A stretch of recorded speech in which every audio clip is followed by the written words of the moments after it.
Hello, everyone. My name is Wago Joy, and welcome to Conversations and Plugs. We have such an amazing guest lined up for you today. Before we start, I'd like you to invite those who haven't subscribed to subscribe down below. I've always wanted to say that. You know, every time you subscribe below. Yes, please do. And we're looking forward to this episode. So, Karibu. Yeah, absolutely. Subscribe, join our community. We are really grateful for the guys who've come, subscribed, liked, joined. Yeah, but we're noticing a lot of you are coming and just watching and not subscribing. So subscribe. Yeah, come join the community. Let's see what we can do with this space. And today we are so excited. I think this is somebody we've been courting for a minute now, trying to get her here. Everyone, welcome Brendah Mwirichia, CEO, Pick and Dale. And she has an amazing story that we just like see those Our guys. studio audience is there celebrating. Our studio audience of two outside is celebrating. But Brendah, absolutely a treat. And thanks for your time. And thanks for joining us. Thank you for having me. And welcome to Conversations and Plugs. Thank you. Yeah. So, glad to be here. Absolutely. Yeah. May just like getting into it, by the way. I think let's start with your most significant story recently, which is one, you recently acquired an agency. Yes. I know guys will catch up later, but how has that been like? How does that feel? Like, how are you feeling about the whole story? It's very exciting. It's very, very exciting. Yeah. Fast acquisition for Pick and Dale Group. Which means there's more coming. It's been tougher than I thought. Oh, really? Yeah, I thought it's all smooth sailing. You know, you come in, negotiate, and do the buying, and that's it. But it's been actually a very long process. It's taken about 7 months. Okay. So glad to be where we are at now, and I think that transition has been. It's also taught me quite a bit, taught me a lot, and I think I'm just glad to have gone through the process. So the company that we acquired is called Bean Interactive. Yeah. And now Bean Interactive is coming in as part of Pick and Dale Group. Yeah. And for anyone who doesn't know, Pick and Dale Group has been in the market for the last 15 years. Mm-hmm. We're an integrated tech marketing communications agency. Passionate about what we do, passionate about the African market. And I'll tell you a little bit more about that as we go along. Yeah. I have so many questions because how do you even start to acquire a company? And I'm even thinking about majority of our audience are people that are already entrepreneurs or are looking to be entrepreneurs. And we need more of those in Africa. Yes, we do. And so a lot of the dreams have always been for entrepreneurs is, can I one day sell? Yeah. So what makes you sellable and what are you looking for as a company that's looking to merge and acquire more companies? Okay. So I think for us, we have been in the industry for such a long time. Yeah. And we got into this industry. Actually, we started off as a tech agency. I mean, you started off. I started off as a tech agency. So as founder and CEO. And at that time, that was in 2009. And at that time, it was a very good time because now digital was starting to catch up in the market. And a lot of people were starting to, we're all getting our Yahoos, our Gmails, so there was all this buzz about digital. And so it was a fantastic time to be in the market. But let me just go back. So I started off as a tech agency. Background. I read that story. You read that story. Background. I'd actually done a degree in computer studies. So when I finished school, and I like to think of myself as very strategic. So when I finished high school, I told my folks, I really don't want to go to university. So I had qualified for uni, but Correct. I told them I don't want to go to uni. I want to do a course that will help me get to what I want to achieve faster. So my dad tells me, okay, go get the course, tell us what you want to do. And so I did that, and I studied something that was called IMIS at that time. I did IMIS. You did IMIS? Interesting. What is IMIS? International Management of Information Systems, like the OGs of tech and computer science, the OG courses. Yes, and then now what it did is that it helped marry the tech bit and the management bit. So I did IMIS, I graduated with my higher diploma, but it allowed me now to go and do a degree in 1 year. So that meant that I would be finishing my first degree Whereas on this other side, if I was waiting to join campus, I would actually be in first year. So made my case, told my dad I need to do this course, and I did my first degree. But with a caveat, I was told you have to go. You've qualified. You've been called to the University of Nairobi. Please go to the University. Of The Nairobi. university. Yes, correct. So I had to go to the university, and that was also an amazing experience in itself. I had a wonderful time at the university. I did a degree that I don't even know how I survived. I started a Bachelor of Science in Mathematics. Hey! Operations research. So that was quite something. But I had a lot of fun as well because I was a student leader while at the university. So you are rioting. Really? You are having a hell of a time in it. That's your key takeaway. What do student leaders do? They lead. Sonu had Riotously. just come back. Who Sonu? Sonu, had my just been God. revived Yeah. at that time. And so the first cohort of Sonu came in, and I vied. I actually vied as the first campus representative, female campus representative in university. She's a guy who's got, yeah. And Yeah. I failed. I lost. Miserably or just? I lost when I thought I was winning. So what happened is we had a very Story good of elections. Yes, we had a very good campaign, put together a very good campaign team, carried out the campaign. On the day of counting elections. It's always lost at the University of Nairobi That's where the drama is starts. being done. Counting is normally goes on till the night because Yeah. it starts around 6:30. So we're there, we're counting. Brenda. So I'm like, I'm winning this thing. Like it's going down. Then all of a sudden, the lights went off. Of course they did. Yeah. It's like it's a classic tale. Like you can write this script everywhere. Lights went off. Anyway, you learn from these experiences. The next thing, it's a different name. And I'm like, okay, what just happened? So anyway, I lost. Of course, I caused chaos because I believed that I was supposed to have won. Yeah. So I caused chaos, made a lot of noise. So much so that they gave me a position. They actually created a position. And so I was That the first sounds like answered. anyway. This has been tried and tested before. Yeah, it sounds so familiar. I was the first Hansard editor of the University of Nairobi. Oh, well done. Yeah. So that's still on record. But then now the next year I was wiser. I knew how these things are done. So how you turned off the lights. So I didn't turn off lights, but I had torches. Anyway, the following year, I was successful. I won treasurer of Sonu. And that was an amazing stint. Yeah. So fast forward, university has happened. It's been good. I've graduated. But my passion is in tech. Okay. Yeah. And I finished my computer science degree from the University of Sunderland. So I already have that tech background. So I apply for a job and I get a job as a software engineer, first job.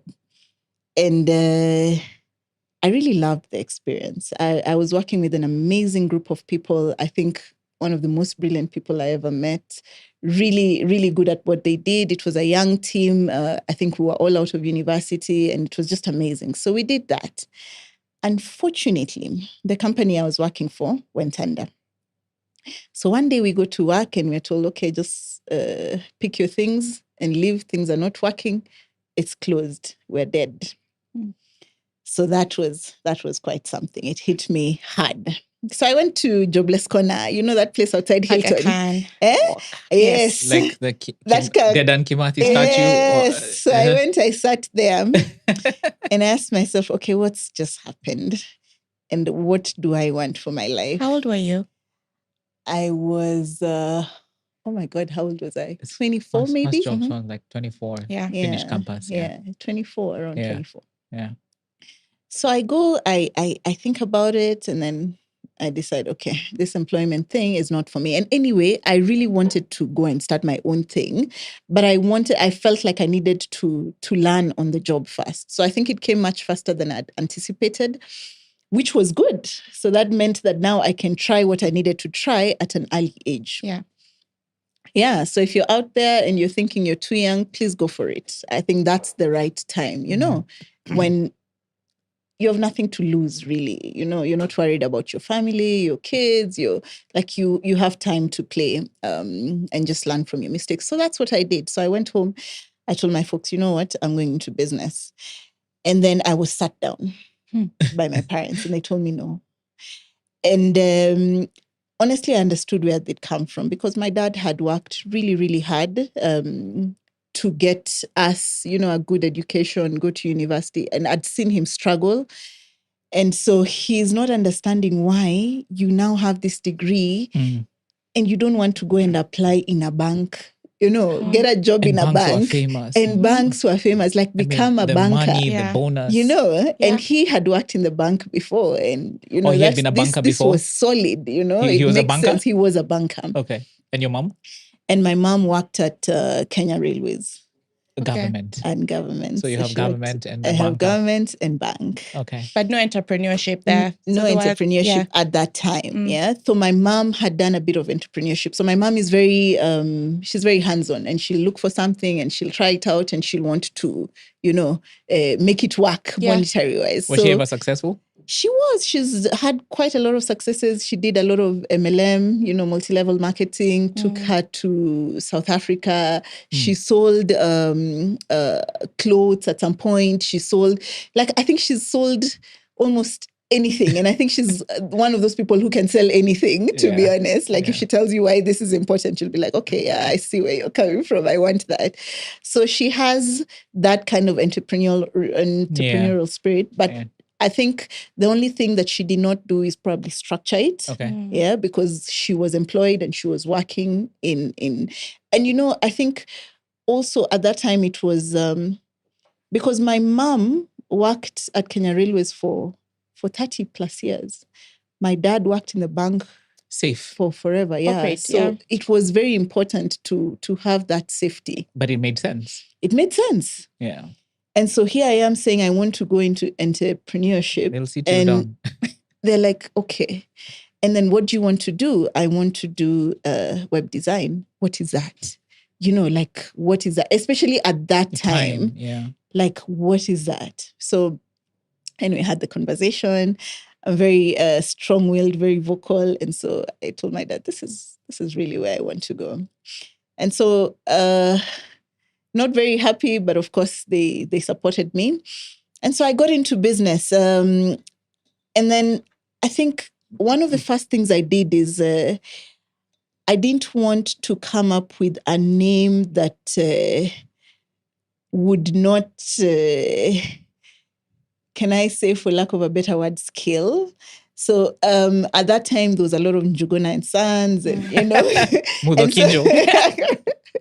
Just like... Mudokinjo is my friend. Go, Ben. Plug. It's a plug. This is the plug part. Yeah. So I really looked for a name. Yeah. And eventually I settled for Pick and Deal. And I wanted something that could resonate, wherever the business went to. So registered the business and then started in Jivanji. Yeah, there's a building over there called Krishna Mansion. And so I had a friend who was a lawyer and he had some extra office space. He had a very small space, but he had extra space at the front. And he told me, look, I can give you this space. So I actually looked like his receptionist because I was just over there at the front with my small desk and, and you would come in and enter and the space is finished. It was very interesting. So even what I would do with my clients is I would not bring them to the office because I take them to Java or, a cafe somewhere Java was near the there. first co-working space. Yes. It was actually, you're right. So we would go there and signed quite a number of deals there and started growing. 15 years later, we're here. 15 years later. 15 years later. Yeah. I've always wondered, what's in it in a name though? Does it affect how you do business now? Or do you, looking back, would you have picked a better name? Because I know there's always that debate and I've always wondered. And Mudo Kinjo, Pick and Dale. I think a name is very important, at least from where I sit. Okay. Yeah, your name defines you, and even in some instances opens doors for you. So when we were very small, you would say Pickendale and people think, oh, okay, that's an international Mm-hmm. company. And then they would open doors for So us. basically, Yeah, and especially in this market, they find Brendah international there, brands solo. appeal, Yeah. But your name is very important. So Pick is the top of a mountain. Okay. Dale is a valley. Yeah. So ideally, what I was trying to say is that if you're my client, I want to work with you in your picks, in your deals, form a relationship and journey with you, because our brand promise is to power brands, and you don't power brands in a day. You power brands over a period of time. And so we want to be able to walk with you that journey and offer you whatever it is that you desire to achieve, right? Yeah. Yeah. A couple of guests here have talked about how it's very important to always, you shouldn't start a small business. You should start a business and have an idea in mind. And I like the fact that you started with scale in mind, because Pickendale when you are even crafting it. I wonder though now, and we talked about it now, looking back, because it's 16 years of several businesses, working with several businesses, and 16 years of your brand growing. Yeah. I'd like us to pivot to culture. Yeah. How does one build culture in their business? Okay. Where do you start? How do you even start? Because Brendah was one person, then she was two people, then all of a sudden they're 46. Yeah. Do you have 46 still? 46. Yeah. Yeah. How do you codify for culture? Yeah, that's an amazing question, and something I've actually talked with Cliff about. I'm very passionate about culture, and I believe that culture starts from the top. So culture is not something that you can tell your HR department or someone in the business operations or something from the culture. Culture starts from the top, right? And so I was very intentional from day one on the kind of things that we believed in, the kind of things that we lived, and how we set our values. So, and it's the same till today, actually. A lot of our values haven't changed. So, for instance, I decided very early on that integrity is key. If we're going to succeed in this market, the market can be brutal. We must have integrity. And so that's something that I passed on to the rest of the teams, cascaded, and told everyone, you know what, if you don't have integrity, then you don't have a part in this organization, right? So that's something that it's non-negotiable, right? We have values like excellence, which we live by. So for us, our values are not things that we've just put in our company profile or on our walls. It's things that we actually live. And it's very interesting because if you come to the office, people will actually tell you. So it's not just me saying, it's not just me forcing. It's been entrenched in how we work, in how we do things. Because people will do something and say, okay, no, it's not up to standard. This is not Pickendale work. This is not excellence, And that's a junior team member who's saying that, So it's something that has actually been cascaded to the teams. Values like collaboration and teamwork. So it's something that we live every day. If you come to the office, you'll see we have it's called the hat experience, so where we wear different hats when we're brainstorming on behalf of a client. Bono. So the 7 hats. 7 thinking hats. 7 thinking hats. So you'll be green, I'll be black, you'll be white, right. And when I'm black, I'm only thinking about what can go wrong in this plan, If I'm white, I'm looking at what are the possibilities, and so on and so forth. So we have a style of working that is very collaborative, and that's our values. Then we have this little mascot. It's very pretty. I don't know if we can show it on the screen, but it's a squirrel. Oh. And our squirrel is in the shape of our logo. And what squirrels are is that they're patient, they're tenacious, they're very resourceful, they know how to work, whether it's winter or, So we live by those kind of values, and we remind ourselves, you know what? Have we been resourceful here? Have we tried to to empathize with the client? Have we tried to, and so on? And so that's what we live by. So for me, culture is all those values, but it's also the way you do things. Okay. So I'll give you an example. We have Kaizen Tuesdays. And Kaizen has become a lifestyle in Pick and Deal. No, I'm just seeing people just, okay. Our audience of two just snapping their fingers, yeah? Yeah.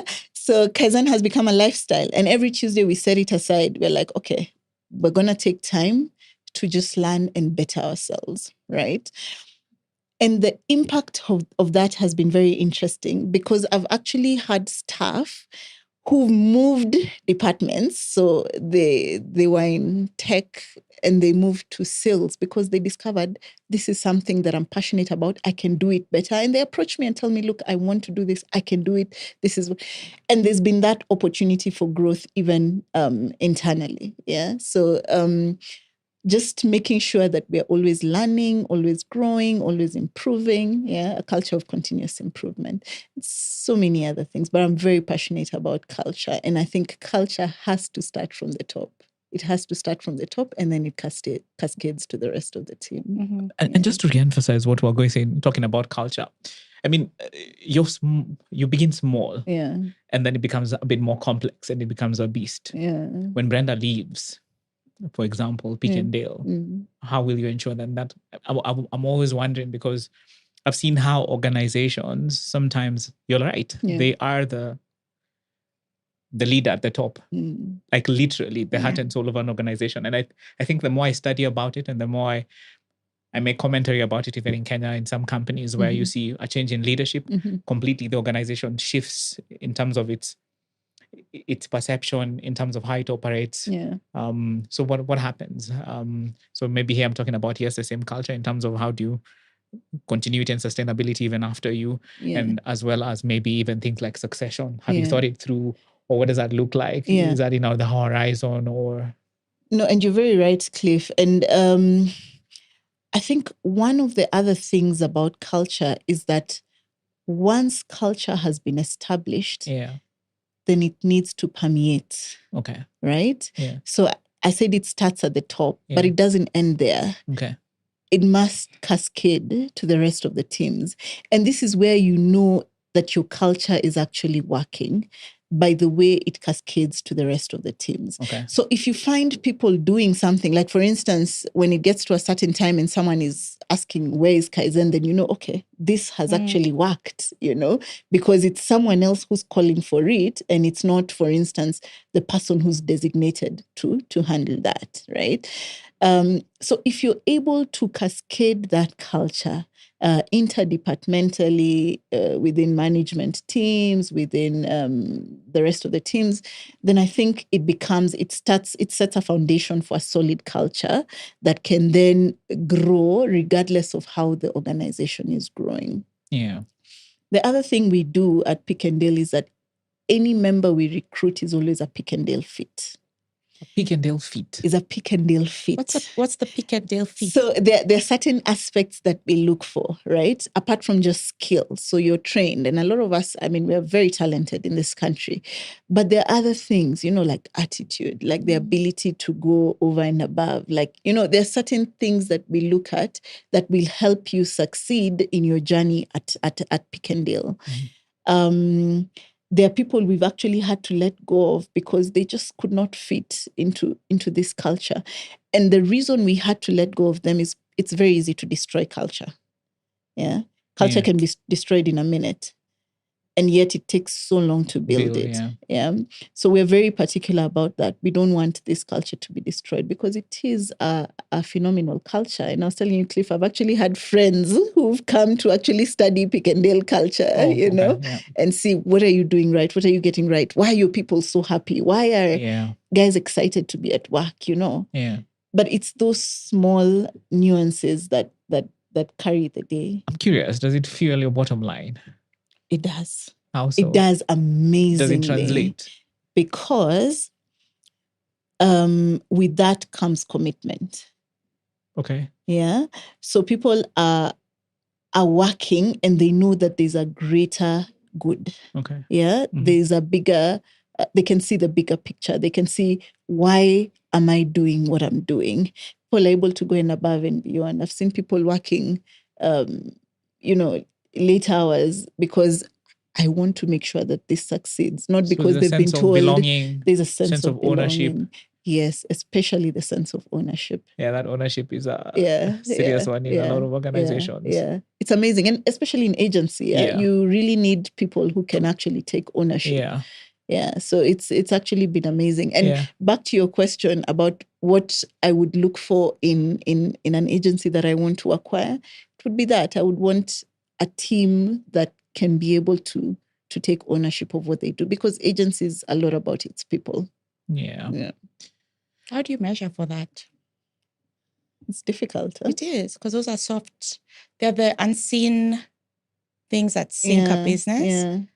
Does that mean, how do you measure for that?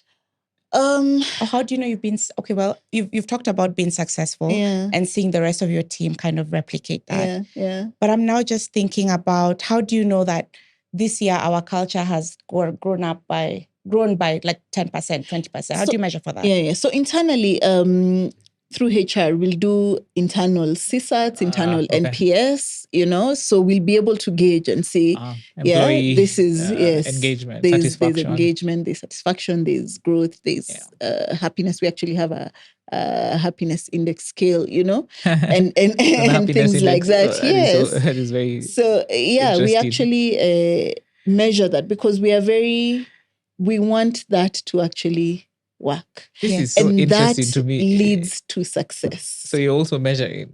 Yeah. There's metrics as well. Okay, that's pretty cool. I'm a student of mathematics. We can see that. We can see where that came from. Anything that gets measured gets improved. Yes. I am curious though.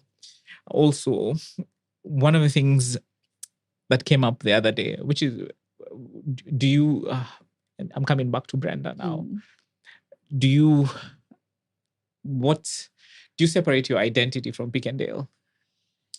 Especially when you say it starts from the top. Yeah, because it feels like such a baby that you've nurtured. It's a teenager now. I feel it's very hard to do that. Oh, really? It's very hard to separate you. And I was actually having a discussion with someone from my team, and they were telling me that they believe that people show up differently in the office.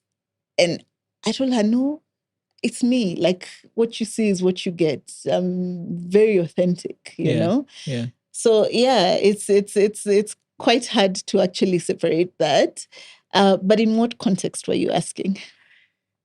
You ask a good question, because I think maybe one of our guests or some business owners I talk to, and this is purely from a branding perspective, but for yours is like you are your business. And you, on the one context for me is, some people have gotten banned because their brand, they're bigger than the brand that they're running, right? And they're completely attached. If something goes wrong, it bans you, etc. And then there's the individual as well, in terms of who you are as your business. How do you identify if the business goes under? How attached are you to? I see. Yeah. So one of the things that I've done, and there's a book I read when I was starting Pick and Dale called E-Myth Revisited. Revisited, yes.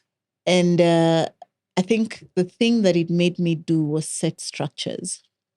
So from the very beginning, I was very categorical about setting structures for the business, and structures in the sense that how will we make things run even if I am away? Okay. And I think for me, that has been the biggest test in business.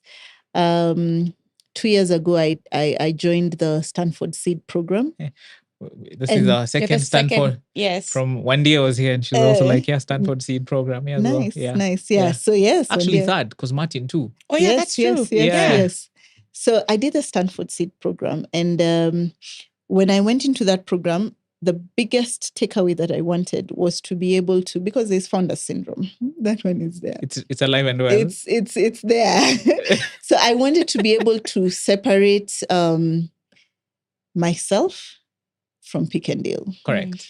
And I needed to be able to get to a point where Pick and Dale can run whether I am there or not. Yeah. And I think Stanford also helped me just be able to have that kind of mindset to be able to achieve that.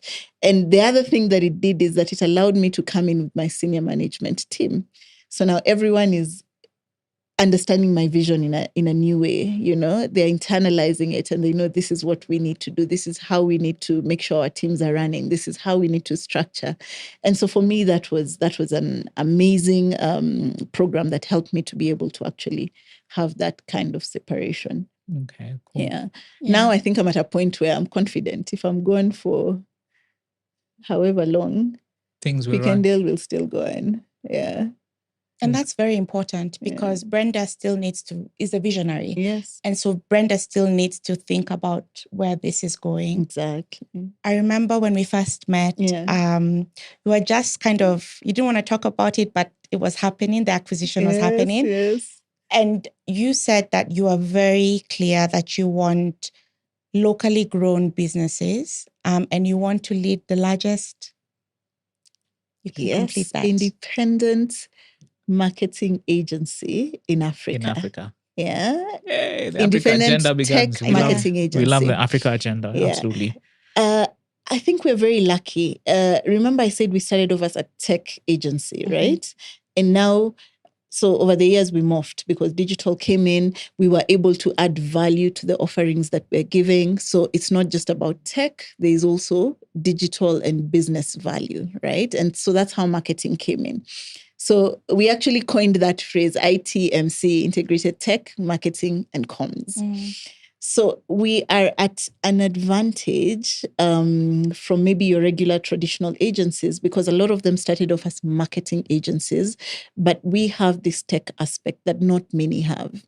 And so we have been able to leverage that. The future is tech. The future of the world is tech. If you're not incorporating tech in your business, in your systems, in your structures, then really you're missing out on a lot. So for us, we love that bit. But now I'm also very passionate about local. I believe we have the best talent here. We have, we are good at what we do. We understand the local industry. We understand the local market. We are able to offer solutions to this market that don't have to come from externally. So for me, I'm very passionate about that. And what I'm trying to do is to build an agency that can scale independently, but also locally grown. And earlier, Wango was asking me if I'm looking for more acquisitions, what would I be looking at? Which regions would I be going to? And I was saying, even if I'm going to DRC or I'm going to Rwanda or I'm going to whichever other African country, there must be that local element. Because that's very key for me. Local problems, local solutions. And if we're able to be proud of that and know that as Africans, we're able to actually be the winners in this particular space, then we will actually be the winners. Frankly, I don't see why the West or the East should tell us what to do. I might fight with with people after this, but it's true. But we must fight because we must be the ones to tell our own story. Yeah. We must be the ones who are actually structuring how the story will look like. We must be the ones shaping the industry. Why do we want to get awards abroad? Why can't we get awards in Africa? Why can't we, have Canes and localize it for the African market? Because we understand our market. So for me, I'm very passionate about that. And I know it's going to be a long journey, but I'm ready for that. And I'm excited. I want to see where this goes. Yeah. In the words of many Africans, we are Africans and Africa is our business. Africa is our business. I love it. Yeah. So, you've touched a very interesting thing that we're always talking about with Wago, and I think probably why we also started this podcast, which is we have a passion for Africa as well. And I'm like, Africans, we must trade with each other.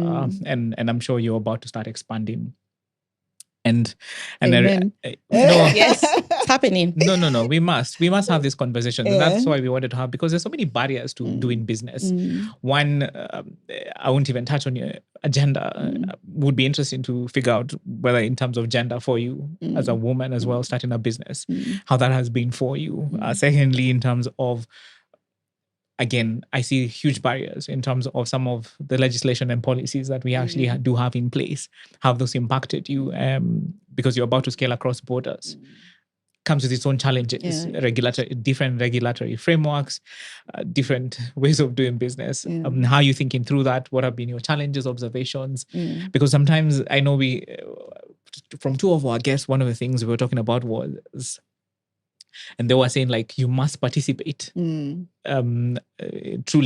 if you're not at the table, then you're on the menu. You're on the menu. And it feels like some laws are really terrible. It's not a political discussion, but it is what it is in terms of policy. But from a gender perspective and from a policy perspective, what are you seeing? What have you experienced? I don't know what your thoughts are. So let me just talk about first the African market as an entity. So 54 countries. I am one of those people who's really pro this one Africa, you know. So are we on this podcast. Yes. And there's, of course, there are going to be a lot of barriers. First, language alone, you know. There's there's French, there's Portuguese, there's English, there's so different markets, different Arabic languages, and then of course policy. And I think the thing that has hindered the African market a lot is actually policies that are not friendly to other African countries. Even just doing business in our neighboring countries here is crazy. It's not easy, you know. And so if it's that hard to just go cross border, you know, you can imagine now many other countries far away. It's something that I think must be discussed. You know, it must be discussed. Like, and I love what you're saying, because then podcasts like this can actually help people to actually start talking about that. You know, how can people become more? You know, how can we integrate more? How can we make policies that are easier for people? Can you imagine if I hold a UK passport? It's much easier for me to come into some African countries than my Kenyan passport. That's ridiculous. It is.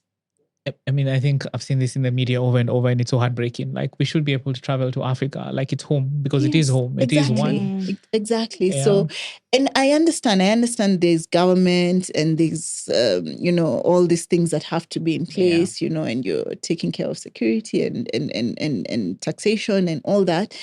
But it should be friendlier, especially towards your African brothers, right? So for me, I'm very clear about that. And I wish more and more people could participate in that conversation. Agreed. In terms of gender,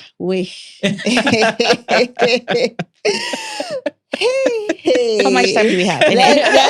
That's a whole story. My God, I have so many stories about gender and the kind of things I've gone through. Really? Yes, but I guess you're not a victim, but we learn from it, and it's never been something that can make me stop.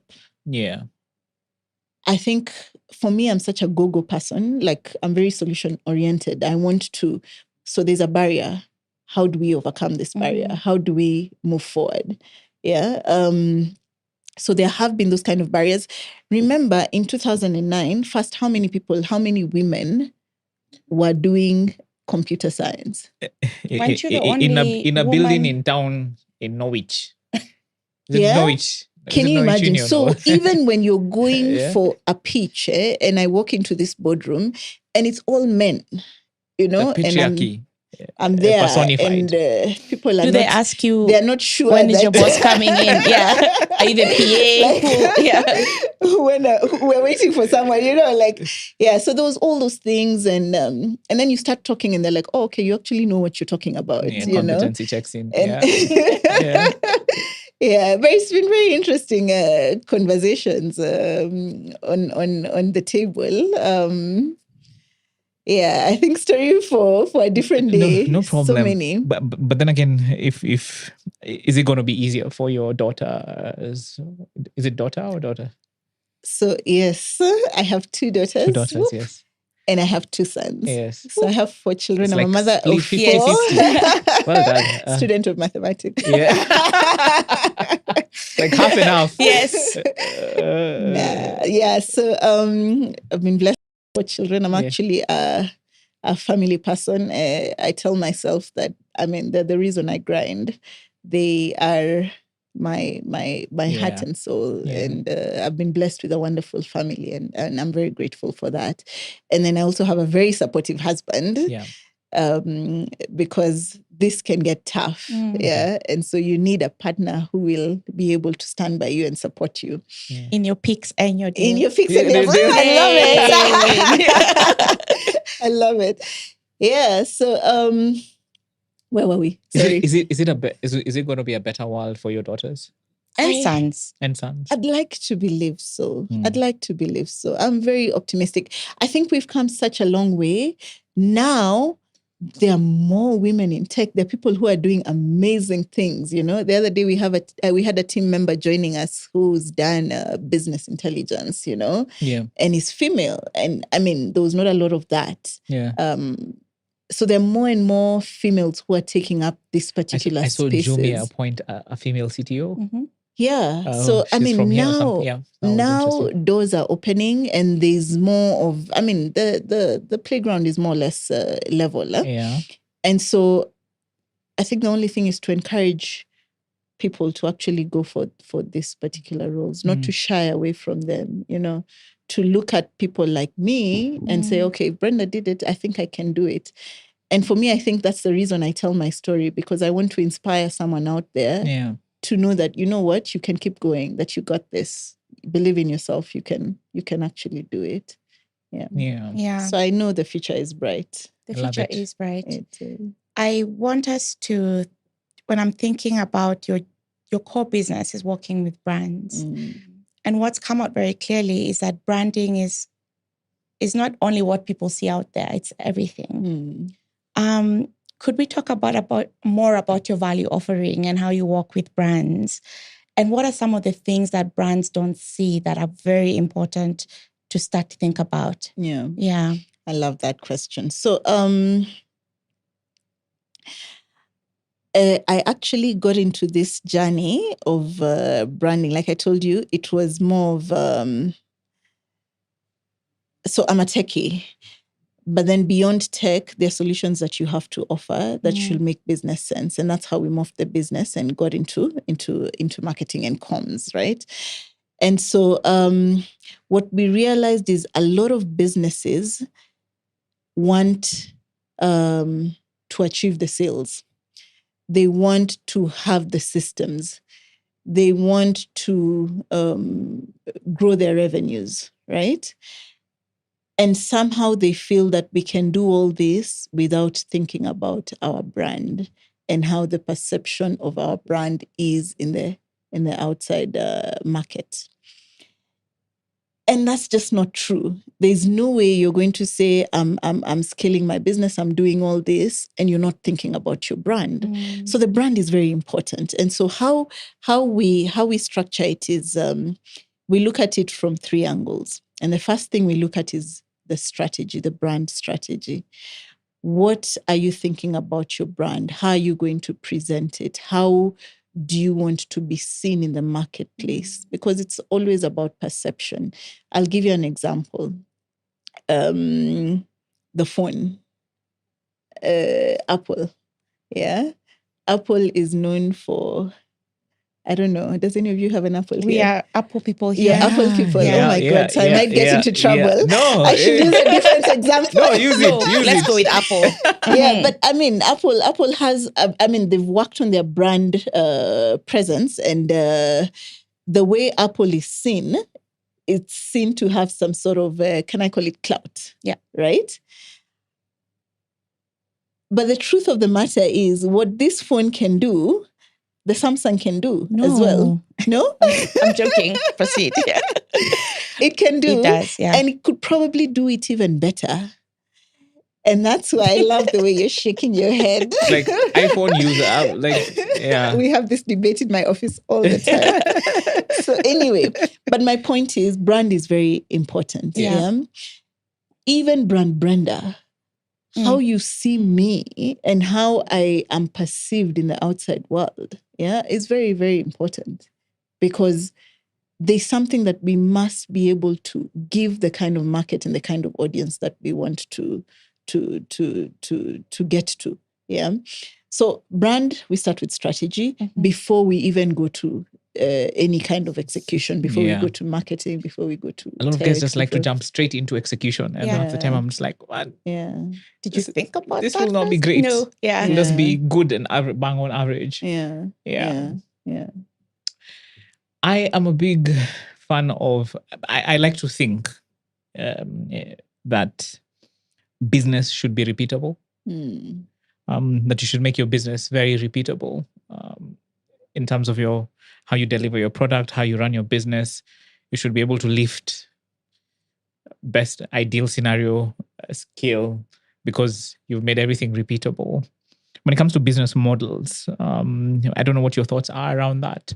I know we can go on and debate, but I just want to get your thoughts on that, because I'm a big believer in business models, because it's important you understand the business you're in, and a lot of people and I've had this debate before, and there's a lot of fantastic sayings you hear. Oh, McDonald's are not in the business of burgers, they're in the business of in real estate. But it holds true in a lot of businesses. You might think you're in advertising, and probably you're not. You're in a very different business. So I don't know how you look at your business model, your thoughts around that, around making businesses repeatable, and how you see that moving forward for your business. So I 100% agree. I think business models are so important, and they help you to actually work on your business and not in your business. One of the things that I've seen with so I liked, there's something when you start Sanford Seed, the first thing you do is to do a business model canvas. Okay. Yeah, and you look at the various stakeholders. All that, and you put that together, and then it starts making sense, and you can look at each individual unit and say, how do we create a model that works specifically for this? But I also wanted to add, I am a firm believer that you must be able to make it work. You must be able to make it work before you say, let me leave it and hand it over to someone else. And this could be controversial, because a lot of people, and especially now where there's a lot of funding. So when I started Pick and Dale, I was bootstrapping the business. It was I was too young, very difficult to get any sort of financing. Credit, And so, I mean, at that time, I'm this young girl who's just left university. I'm trying to start this business. I mean, getting funding was not easy, right? So I had to bootstrap. I had to make sure people believe in my vision, believe in my dream, get clients onboarded that way, and then use those funds to plow back and be able to work on the business. But where I'm trying to go with this is a lot of people sit down and look at business from a systems perspective or from a model perspective. Like, if I structure it this way and I have my HR, I have my operations, I have this, and then I get leads to run those departments, and then things will start working. But the reality on the ground is very different. Entrepreneurship is very individual for every kind of business. So someone else will start an ad agency, and their structure or their style may never be the same as Pick and Dale's ever. There could be those, places where we meet and intersect, and those are standard. But in terms of the actual heart of the business, it's completely different. And so while it's important to have those business models, it's also important to understand your business intimately, so that you can be able to have the models that actually work for you. Agreed. Makes sense? A lot of sense. Yeah. I'm actually a firm believer of that as well. I think we've had a chat with Wago around, yes, you must understand the key elements of your business model. Yeah. But once you've understood that, then you've got to come a layer lower and build what you call your functions. Exactly. That will fuel your business. Exactly. Because yes, business model is great. I understand what I'm doing, but now what is the heartbeat? What is the heartbeat? Or what is the core? It could be, in some business, my finance function is smaller, but in another industry, finance is everything. Yeah. I probably need to staff 1,001 finance, but I still have HR to a smaller capacity. Yeah. So I agree with you. Absolutely. Yeah. And don't be afraid to, a lot of people keep talking about, especially of late, I've been hearing, a CEO, how do you want to exit? What's your exit plan? Like, don't be afraid to stay in your business. What's this thing of you have to exit, Correct. Like, why are you looking to exit so fast, Yeah. And I'm also looking for the answer for that, yeah. Very big businesses have been, look at Steve Jobs. Yeah. Did he exit the business? He exited much later. Look at Elon Musk. He's very actively in the business, Yeah. So, don't be in a hurry to exit the business. Be in a hurry to make sure that the structures that you're forming will make a business that can outlive you. Absolutely. Yeah. And that's the difference between a good company and a great company. Exactly. And I feel like we have, in Africa, there's huge potential to get our businesses from good to great. But the in-between there is a lot of, from what I feel, personal opinion, is not a little bit of knowledge, but a lot of knowledge. And that's why sometimes I feel our education system sort of, whether it's our university education, not all universities, but I just feel if you're exposed a bit more to just better learning, better modes of delivery for some of these things, we would be so far. I agree 100% with you. I did mathematics at the university. I haven't applied what I learned, And I remember only to family, half. My first lesson, there was all this epsilon, delta, and the lecturer has written all those things and I'm like, where are the numbers? I thought math is numbers, and I'm like, what is going on? The numbers. You can't see the numbers. Yeah, so I am absolutely 100% with you. If we can get the education system better, then I think we're going to win in this game. I am and now especially because I have children who are actually in school and they're learning, and I look at some of the things that they're learning, and there's a lot of external influence, There's so much. So we'll know a lot about Europe and America, and yet we don't know what's happening in West Africa, and it really pains me because, we want an education system that is about us. I want to understand my roots. I want to understand, why are we the way we are? Where have we come from as a country? As a people. Pre-independence, what was going on? What are the things that we can... Africa has so much to offer, and we don't know. The best blacksmiths, the best we have in Egypt. We have the pyramids, a wonder of the world. I feel like we have more that are probably not talked about, So I think there's so much, and unfortunately, it's not taught. It's not taught. It's a big problem. Yeah, that is a very big issue for me because that is my pain point. Yeah. I feel that I'm Kikuyu. I come from the Kikuyu culture. Yeah. And when I was growing up, and thank you, Malketsin, but no thank you, I feel that we were presented with the perception that where we came from was backward. And so we need to just keep looking forward. Yeah. But just don't leverage what happened in the past. But I think that's where our strength is. Even when you look at Europe and look at Asia, they have leveraged a lot of. I was reading about New Zealand today, and the Maori king died, and he has a new successor. And some of these things, can you imagine a Kikuyu queen? There's so much that we have been robbed from that has somehow almost watered us down. Yeah. And I'm now looking for us to start owning our own. Yeah. And that's why it was so important for me to have this conversation with you. Yeah. Because I also believe that even within the marketing sphere, there is an opportunity for you to bring back what was silenced. Exactly. And that's why I'm very passionate about telling the African story, the African way. And for me, that's it.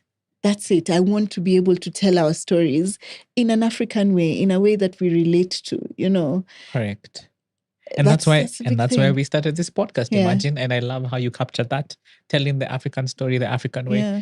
And I'm glad with all of our guests we share the same vision for Africa, which is, we must tell our stories around how we want to build that. We want to take Africa forward. Yeah. But to do that, the more we want to do that, the more you realize that there's so many things we've been robbed off of. Education is so important. I said culture is so important, and especially culture. And it's so funny.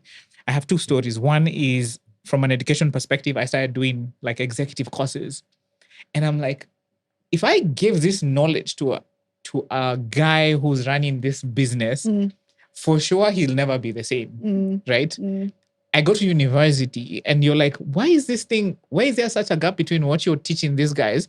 The world has moved on. There are guys who have been taught business models, and you wonder why some businesses are doing much better. The second one is around culture. I think I was attending there. It's called the Hearth Summit. I think organized by AXU. Conversation, yes.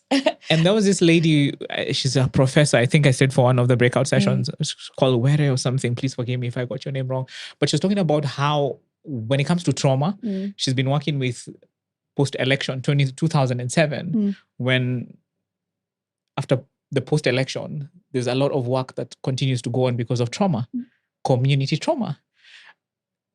And it's so funny. She was talking about how she's gone and studied psychology, I don't know what, so that she can shrink guys, only to come back and have to tap into what before the elders used to do in the community to provide healing. And handle conflict.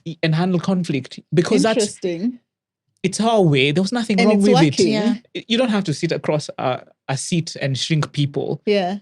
Mechanisms had actually been built on how society would solve its problems, and they worked. Yeah. And guys were way wise beyond their years in terms of what that does. Now they're going back there, and she's having to codify.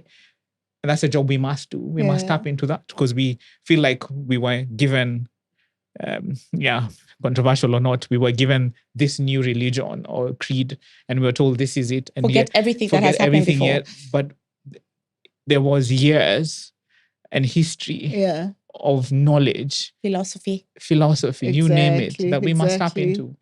And even in medicine, recently I'm seeing big farmers are coming to extract products from Africa, and saying this is actually what we need. So it's very interesting that we have all this, and yet it's not being explored out there. Absolutely. I have a question for Brendah, the little girl growing up. What were her aspirations? How did she grow up? Well, she's called Brendah at that point. Yeah. So my second name is Kathambi. So anyone from back in the day will probably call me Kathambi, but I think Brendah, when I went to high school, just took over, and maybe primary school as well. Bring back Kathambi. So Brendah Mwirichia. So most people will call me Brendah Mwirichia. Yeah. I think I had a pretty decent childhood, normal childhood, nothing out of the ordinary. We grew up very sheltered by my parents. And in hindsight, when I look back, I think it was a very good thing, because we were not exposed to too much at that time for our age. And so my exposure started later in life. But I was very, I think, entrepreneurial all along. Really? Yeah. No one in your family influenced you, or is it your mother, or? Maybe my mom, or maybe my family members, because a lot of my family members, extended family, my uncles, All were in in business, yeah. you know. But then there was always this desire to do something that is not conventional, you know. Yeah. I remember I would. There's a time I got my sister, my older sister, and I told her, we need to make money this December hauls. And I have, because you need money You to just do need your money. small your things here and there. So I told her, you know how we're going to make money. We're going to go. So I remember that time, Capital, it's called, what's the mall on Mombasa Road? Capital Center. Capital Center, yes, had just started. So I took my sister there and we went and we started knocking on doors. And we told them, you know what, we can paint your windows for Christmas. You know how people decorate? Yeah. So I told them, I can do that for you. I'm an artist. I'm very artistic. I can be able to do that for you. So they look, they say, okay, these young guys, I think they know what they're doing. So they gave us work. I had never done it before in my life. Where did that idea even come from? So I told my sister, let's go. We look for paint.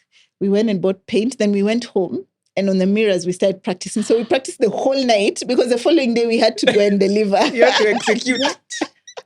So we went and we actually did the job and and we got it done. How much were you paid? We were paid quite some good money. It wasn't bad because you're being paid per window, you know? Okay. Yeah. I thought you'd hire somebody. So we did it and we got it done. And it was really good. It wasn't bad. But yeah, just stuff like that. In high school as well. In university, I got my way around. In fact, my parents didn't pay for my fees when I was at the university. And I was very intentional about that because I knew my dad was struggling with my sister's fees. And so I didn't want to be a burden to him. And I'm thinking, I mean, I can get my hands dirty and make my own way. So, you apply for help, you apply for whatever you do what needs to get done. And yeah, got my way through uni. That is so cool. Yeah. So I think there's always been that shaped. that entrepreneurial spirit. Yeah. Yeah. We have come to an end. No. Imagine that.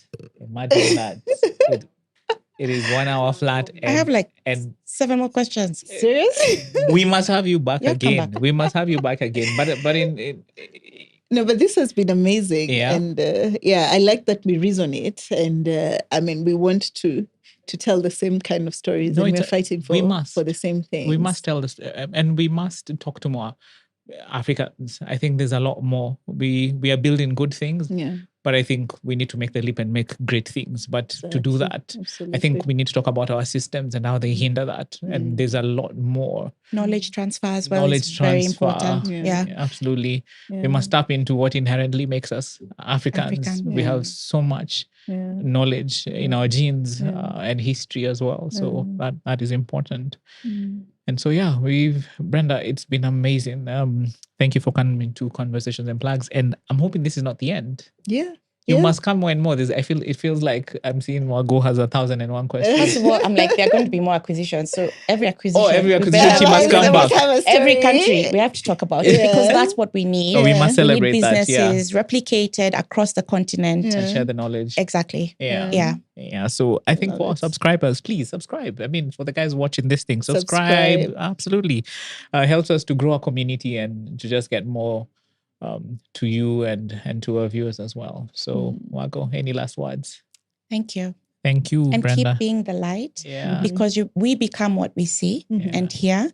And I feel like you saw the light, you became the light so that other people can see the light and become the light for others. Yeah. So thank you so much for living so boldly. Thank you so much for having me. I like to think of myself as a tiger. I told Cliff this. You look like a tigress right now. She has images of a tiger. No, absolutely. Absolutely. That's me. It's a spirit animal. That's me. That's She what was just like, defines me. Cliff, you see this? Yeah. That's a tiger. Yeah, That's me. that's me. Yeah. That's I was me. like, And okay. that's how I Correct. keep going. Yeah. And so very glad to be here. Yeah, it's been a treat. It's been a treat. Definitely. And thank you for Brenda. honoring us with your time. And you must come back for a masterclass I definitely will. once we set it up. So that we're looking forward to that. So Yeah. the end. Yeah. The end. The Thank end. you.